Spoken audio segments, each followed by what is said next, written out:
ng DCPA, Radyo Totoo, CMN, Bangged Abra.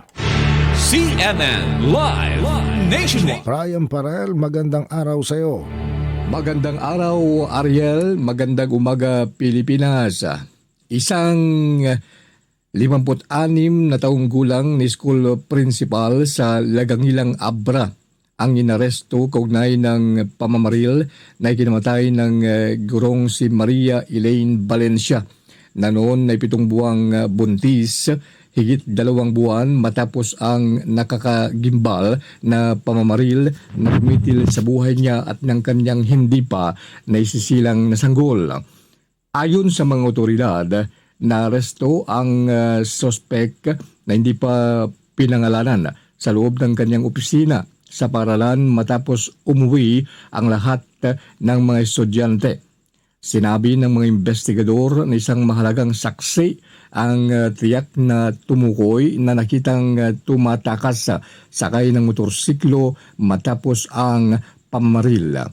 Ayon sa pulisya, umano'y nagpaputok ng baril ang sospek habang nakasakay sa likuran ng motorsiklong minamaneho ng isa pang lalaki na hindi pa natutukoy ang pagkakakilanlan at nananatiling at large.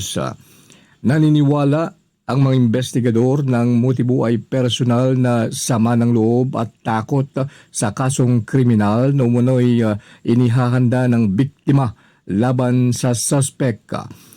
Sinabi ng pulisya na natuklasan ng biktima na ang kanyang 15 years old na anak na babae ay may relasyon umano sa suspect. Isang relasyong sinasabing nagsimula pa noong 12 years old pa lamang ang bata.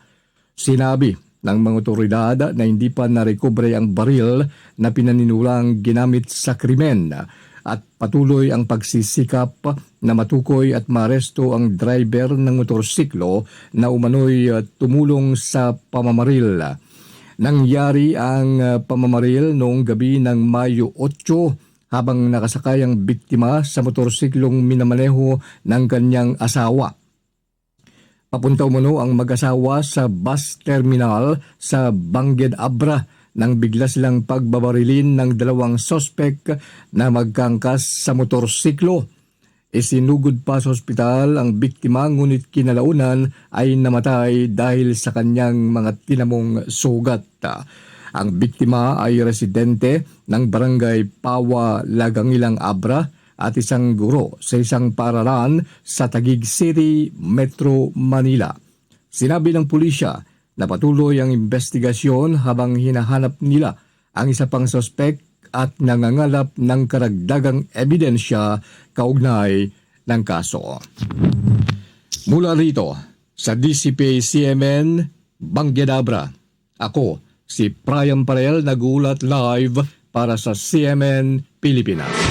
CNN Live Nationwide. Maraming salamat, Brian Parel. Live and direct mula po naman sa impilan ng DCPA, Radyo Totoo, CMN, Bangged Abra.